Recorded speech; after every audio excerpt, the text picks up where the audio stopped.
हम प्रभु को प्राप्त करना चाहते हैं, हम अपनी गलतियों का बार बार पश्चाताप करते हैं और प्रभु से प्रार्थना करते हैं, ये निकल जाएगा। ध्यान रखना, इसकी दुर्गति नहीं होगी, ये निकल जाएगा। आजीवन लड़ता रहे तो भी निकल जाएगा। जो सो रहा है उसे तो जगाया जा सकता है, लेकिन जग के सोने का जो नाटक करता है उसे नहीं जगाया जा सकता। भगवान नाम भगवत उपासना की आड़ में वासना का खेल, बड़ी दुर्गति होती है। जैसे कोई कहते हैं कि हम तो ये नहीं छोड़ सकते, विषय नहीं छोड़ सकते, क्या हम नाम जप कर सकते हैं? हाँ, आप जप कर सकते हो। हम कुछ भी खाएं पिए, नाम जप कर, हाँ करो, शुरू करो, क्योंकि तुम कमजोर हो गए हो। ये अपने आप छुड़वा देगा, आप देख लेना। अरे आप नाम जप की बात सुन करके छोड़ दिए, अगर नाम जप करोगे तो आप कितने महान हो जाओगे। कलिकाल का ऐसा प्रभाव, नाटकबाजी बढ़ते चली जा रही है। उपासना की आड़ में वासनाओं का खेल बढ़ता चला जा रहा है। जो उपासना वासनाओं के नष्ट करने के लिए है, हम प्रमाणित कर देते हैं कि नहीं हम सही हैं, और हम अपनी गलतियों को, अपनी वासना को बढ़ावा देते रहते हैं और बात करते हैं श्रृंगार रस की या माधुर्य रस की, जो सर्वोपरि परमहंसों का एकांतिक रस है। धोखेबाजी मत कीजिए। देखो, हृदय की बात समझना, हम कमजोर हैं, निकल नहीं पा रहे हैं विषय से, पर हम निकलना चाहते हैं, हम प्रभु को प्राप्त करना चाहते हैं, हम अपनी गलतियों का बार बार पश्चाताप करते हैं और प्रभु से प्रार्थना करते हैं, ये निकल जाएगा। ध्यान रखना, इसकी दुर्गति नहीं होगी, ये निकल जाएगा।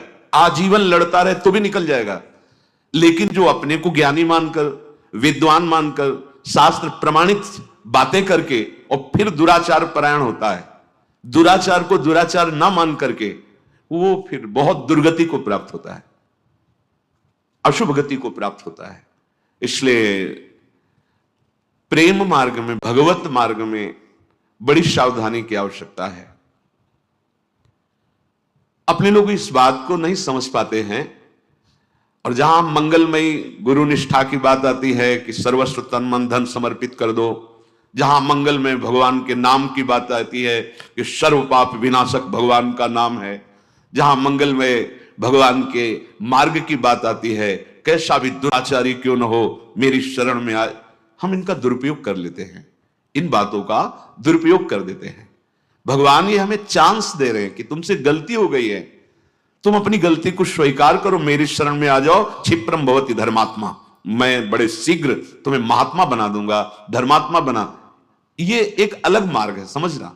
हम कमजोर हैं, हम विषयों पर विजय प्राप्त नहीं कर पा रहे, पर हम अपनी गलती मानते हैं, हम उससे निकलना चाहते हैं, हम व्यथित हैं, हम आश्रय गुरुदेव का, भगवान का, नाम का, धाम का लेकर इन विषयों पर विजय प्राप्त करना चाहते हैं, प्रियालाल की सेवा योग्य बनना चाहते हैं, निकल जाएगा। पर जो चतुर सुजान बन करके शास्त्र के शब्दों की जाल को ऐसे रच के और फिर अंदर ही अंदर, तो पक्का दुर्गति होगी। फिर प्रेम की तो बात जाने दो, साधारण गति भी नहीं होगी। यहां जो बहुत शास्त्रों के शब्दों को अपने वासना के प्रयोग में जो कर रहे हैं, बहुत होश में हो जाए, क्योंकि शास्त्र तो शास्त्र है ना। कर्माणि श्रुति बोधिता ने नितराम कुर्वन्तु कुर्वन्तु मां गूढ़ाश्चर्य रसासृगादि विषयान गृह्णन्तु मुञ्चन्तु वा। ये जानते हो किसकी स्थिति है?